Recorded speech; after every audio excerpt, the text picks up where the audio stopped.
최정석 원동훈 선생님입니다. 오늘은 체중 관리에 필요한 소비 열량과 섭취 열량에 대해 알아보도록 하겠습니다. 자, 먼저 열량이 무엇인지에 대해 알아야 하는데요. 자, 열의 형태로 있는 에너지량을 수치적으로 나타낸 것을 열량이라고 말합니다.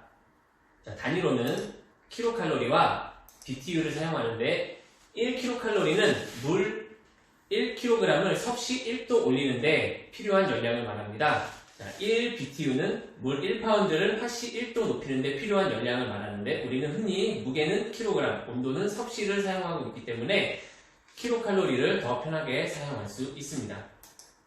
자, 우리가 음식을 통해 섭취하는 열량과 신체 유지와 움직임 등을 통해 소비하는 열량에 따라 체중의 증감이 나타나게 됩니다. 자, 소비하는 열량과 섭취하는 열량이 같으면 동적 에너지 균형 상태가 되어 체중에 변동이 없지만 소비하는 열량이 섭취하는 열량보다 적을 경우 정적 에너지 균형 상태가 되어 체중이 증가하게 됩니다. 반면 소비하는 열량이 섭취하는 열량보다 크면 부적 에너지 균형 상태가 되어 체중이 감소하게 되는 것입니다. 자, 소비 열량을 구하는 방법을 알아보겠습니다.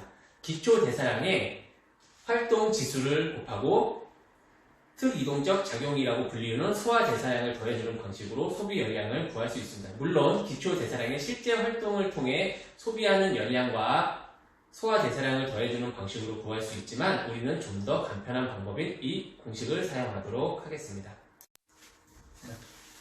자, 이 공식을 사용하기 위해서는 먼저 기초 대사량이 무엇인지 알아야 합니다. 기초 대사량은 우리가 아무것도 하지 않고 호흡만 하여도 인체를 유지하기 위해 소비하는 열량을 말합니다. 기초 대사량을 구하는 공식은 여러 가지가 있지만 가장 대표적인 해리슨 베네딕트 공식을 소개해 드리겠습니다. 자, 보시는 바와 같이 남성과 여성의 공식은 다른데요. 자, 보시는 바와 같은 수치가 기초 대사량 산정 공식입니다. 자, 예를 들어서 하나 해보도록 하겠습니다. 자, 우리나라 청소년 바로 평균인데요. 우리 만 17에서 18세인 여학생을 평균을 160cm, 53kg라고 한번 가정하고 해보도록 하겠습니다. 자, 여학생이니까 이 공식에 대입을 해야 되고요. 자, 몸무게 얼마였죠? 자, 53. 그리고 키는 160이었고요. 나이는 만 17세로 해보겠습니다. 자, 이 공식에 대입해서 계산을 해보면 결과는 얼마죠? 자, 1383. 몇이 나오는데 버리도록 하겠습니다. 1383kcal가 지금 이 여학생의 기초 대사량이 되겠습니다. 자, 물론 이 방법은 정확한 기초 대사량이 아닌 추정치입니다. 또한 근육량 등의 여러 요인들에 의해 차이가 발생할 수 있는 한계가 있기는 합니다. 특히 체지방률 또는 근육량이 특별히 많은 사람들은 체지방률을 넣어 계산하는 방법을 사용해야 합니다. 여러분들이 헬스장에서 사용하는 인바디와 같은 전기저항 분석법을 통해 나온 기초 대사량도 체지방률을 측정하여 공식에 대입하여 나온 값입니다. 다음으로 알아볼 것은 활동지수입니다. PAL이라는 활동지수는 활동량에 따라 기초 대사량에서 일부분에 대해 활동 에너지를 산정하는 방식으로 미국 등에서 개발된 지수로서 자신의 활동 정도에 따라 이 수치들을 대입하시면 됩니다. 자, 보시면 1.2는 학생이나 사무직 업무를 하는 사람들, 또 1.3은 매일 30분 정도의 운동이나 약간의 활동이 있는 일을 하는 사람들, 1.4는 매일 1시간 이상의 운동이나 신체를 사용하는 일을 하는 사람들, 또 1.5 또는 그 이상은 운동선수나 아주 힘든 육체 노동을 하는 사람들이 해당되겠습니다. 주로 앉아서 공부를 하고 특별한 운동을 꾸준히 하지 않는 사람이라고 가정하면 1.2를 곱하면 되겠죠.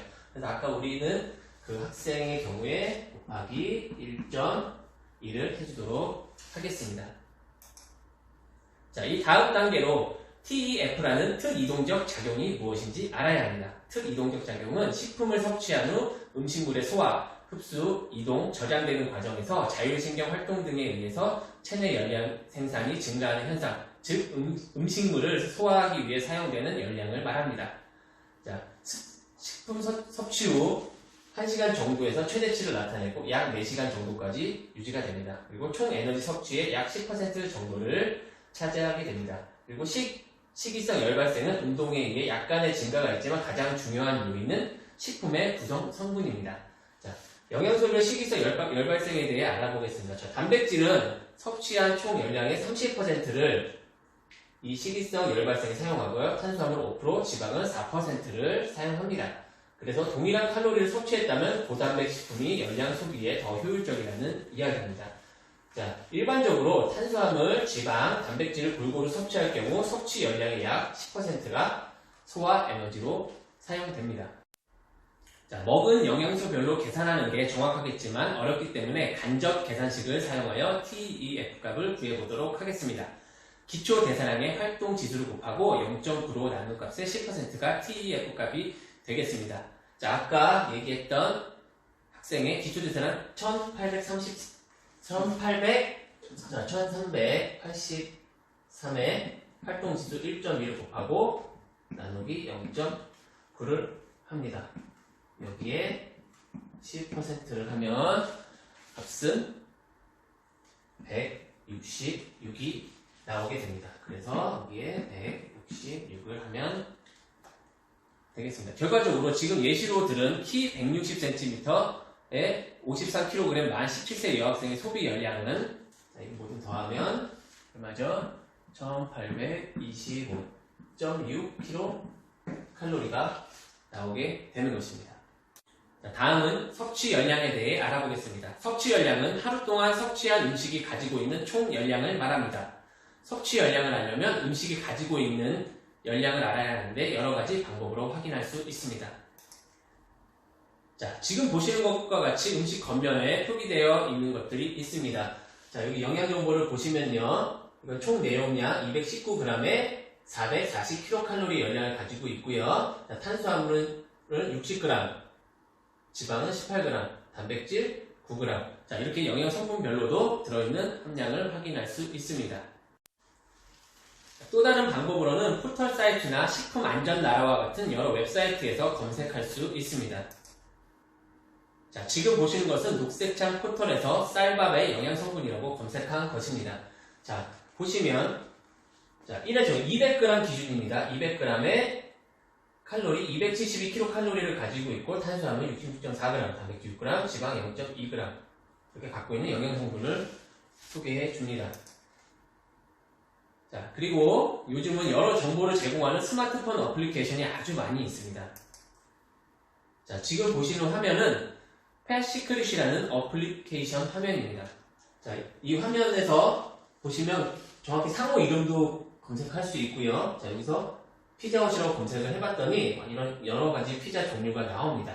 자, 그래서 선생님은 토핑킹을 한번 선택을 해봤습니다. 자, 그럼 토핑킹 한 조각에 265kcal를 가지고 있고요. 탄수화물 40g, 지방 5g, 단백질 15g. 자, 이렇게 영양 성분이 표기되어 있습니다. 앞에서의 과정들을 거쳐 이런 식으로 소비 열량과 섭취 열량을 비교해 어떤 상태인지 확인하시면 됩니다. 자, 이제 자신의 소비 열량과 섭취 열량을 구하실 수 있으시겠죠? 감사합니다.